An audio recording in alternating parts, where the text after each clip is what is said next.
Good day and welcome to the third episode where we talk about pain in children. In this episode, we will look at pain pathways in the body. We're going to explore how pain travels in the body, what influence these pathways, and where and how pain is processed in the body.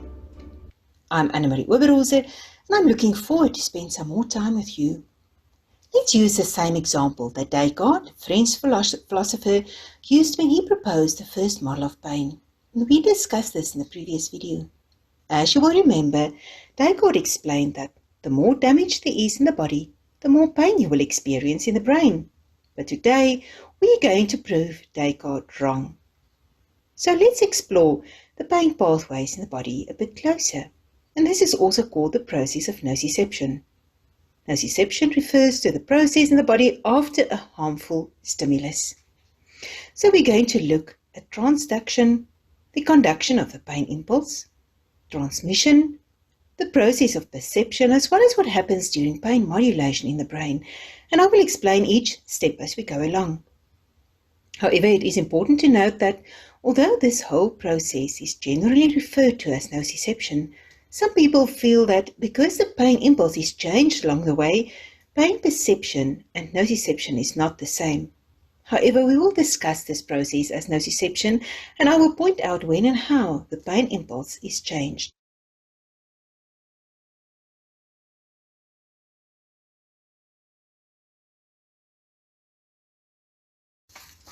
Transduction is when a stimulus is converted into an action potential so that it can be transmitted. So you have your neuron, the stimulus, causing an action potential where the resting membrane potential is changed and electrical activity created that can now move along the neuron like an electric current. Some neurons are more sensitive to things like heat and cold, and they're called thermoreceptors. Others respond to strong chemicals called chemoreceptors. And bright light will stimulate photoreceptors in the eye, while mechanical pressure or distortion will cause mechanoreceptors to respond.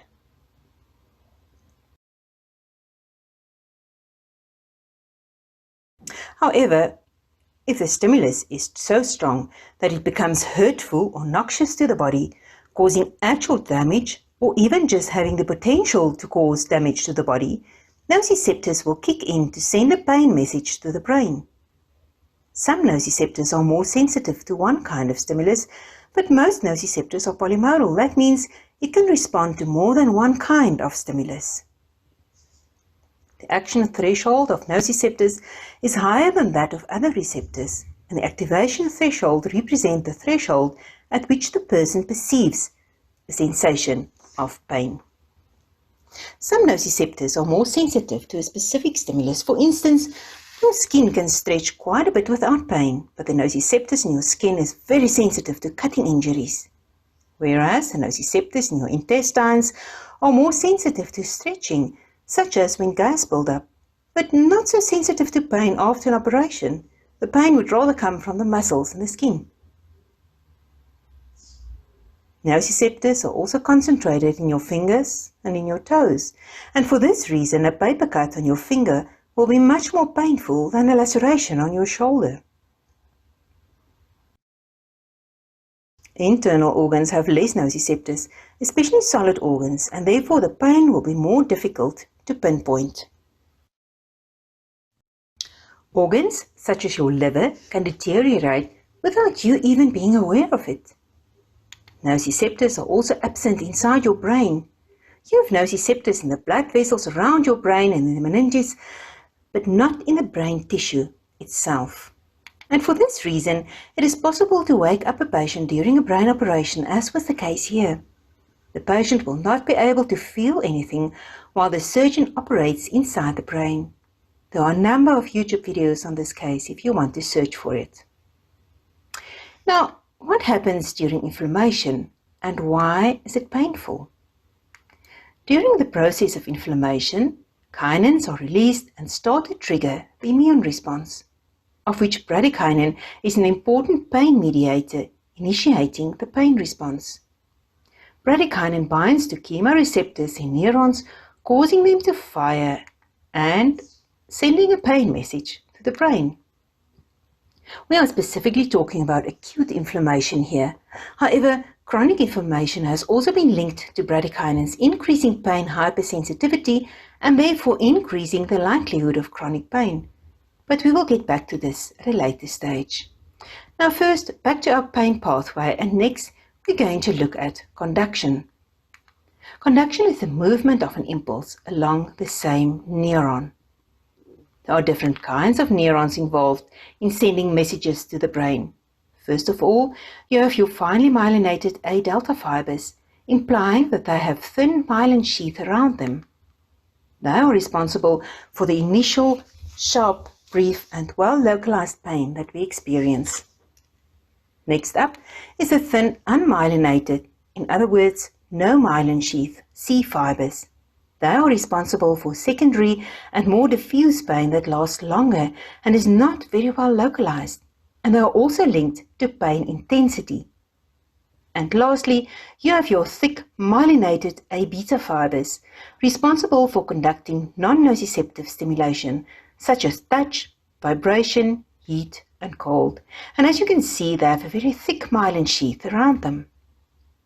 Eventually, the impulse gets to the end of the neuron and has to be carried over to the next, a process called transmission.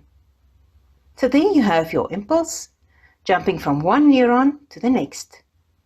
And this is made possible by the synapse, specialized connections permitting a signal to pass from one neuron to the other. Inside the synapse, there are neurotransmitters binding to specific receptors, and they can either cause an impulse to increase or excite, or they can inhibit an impulse, preventing it from going any further. Neurotransmitters are things like endorphins, that inhibits the pain impulse, serotonin, also inhibiting the pain impulse and playing a role in determining your mood, substance P, with an excitatory function that can mediate pain transmission, and dopamine, playing a role in motivation and also linked to chronic pain but not to acute pain.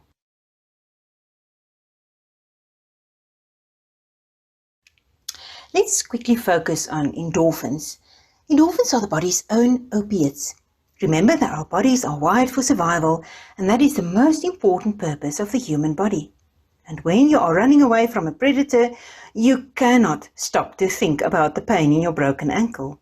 So, during traumatic experiences, endorphins are part of the mechanism in your body, responsible for blocking the pain so that you can get out of a dangerous situation. That's usually when you have a big fright, the endorphins are released. But it can also be triggered by activities such as relaxation, for instance. Endorphins are very strong painkillers, and we will look at how we can use endorphins to our advantage and how it can benefit the children we are working with in a later episode. So that all happens during transmission. Next up is the perception of pain.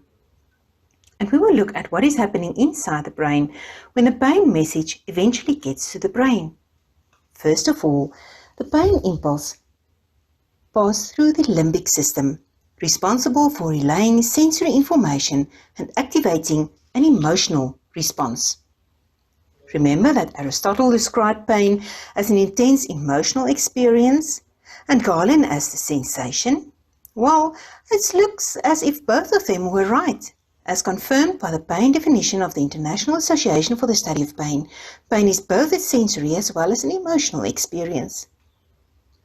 So, when a pain message gets to the brain, that's not where the pain pathway ends, but the fun and games are only just beginning. And this is where the pain impulse is changed the most. There's a final process called modulation. I'm sure you've all experienced, to some extent, different levels of pain to the same injury. If you are stressed out or sad or anxious and now you bump your elbow against the door, chances are that you will experience a significant amount of pain.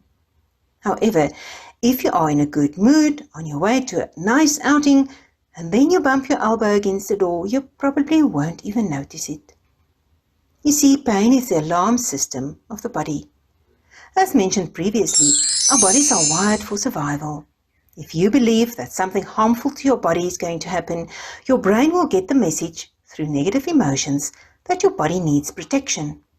But in order for your brain to be able to make an informed decision on how dangerous the situation really is, your brain needs as much information as possible. So it will start to increase all potential pain messages, and therefore you will experience more pain.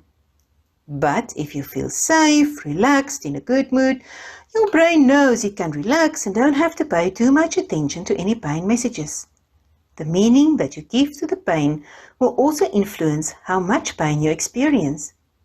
For instance, if you believe that the pain you experience is good for you, such as after a nice workout, you won't be bothered too much by it. But if you believe that during the workout you've injured yourself, and there must be something seriously wrong now, you will probably also experience more pain. And this is just one part of what we call modulation. So let's look at what is happening inside your body to explore this further. First, we're going to look at the pathways in your spine. We've mentioned the different fibers through which messages travel. Now let's compare that to different roads.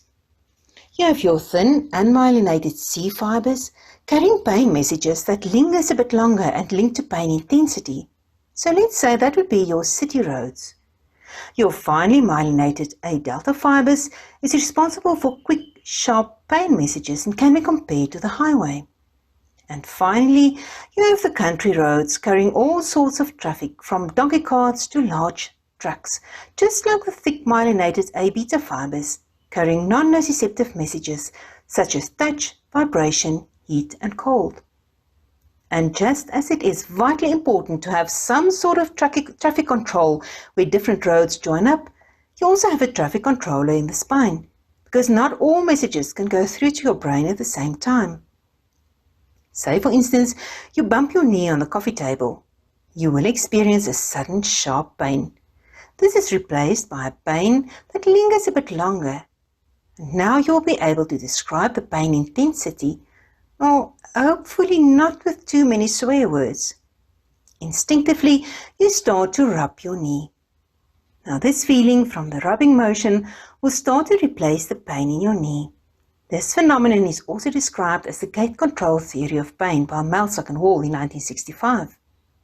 It happens in the dorsal horn of the spinal cord, where there's a mechanism acting as a gate, and A beta fibers inhibit the activity of small diameter fibers.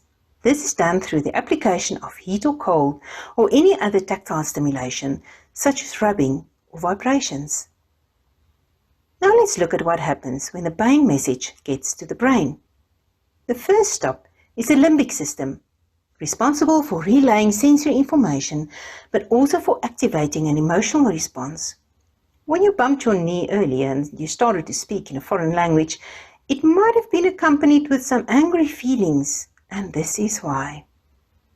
There's also some interesting research where they used functional MRI studies to show that emotional pain, such as rejection, is processed in the same areas of the brain as physical pain. But more about that in a later episode.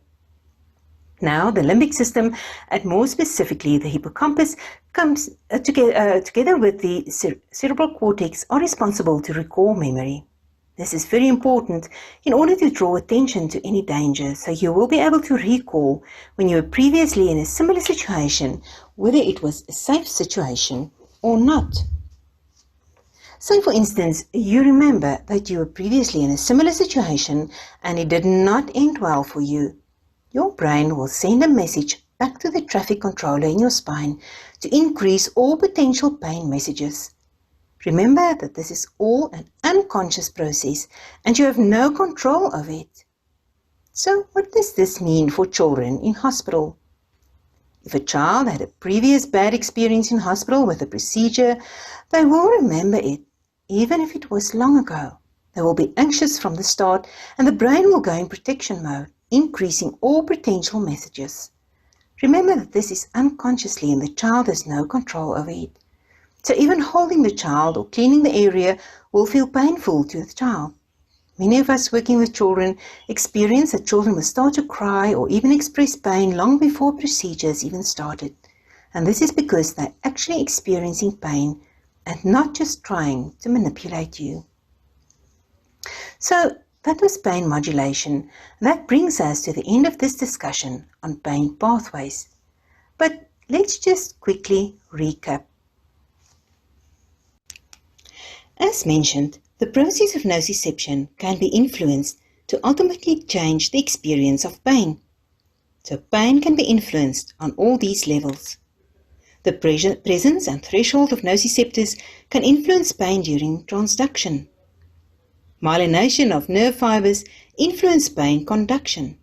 Different kinds of neurotransmitters in the synapse can influence the transmission of pain, and your current emotions and the application of stimuli such as heat, cold, or vibrations can influence the perception of pain and how it is modulated in the brain. So now you can see why we say that we can prove Descartes' model of pain wrong. It's actually an example of what pain is not, as there are just so many things influencing how much pain you experience. So join me again in the next episode as we dig deeper into this fascinating topic of pain.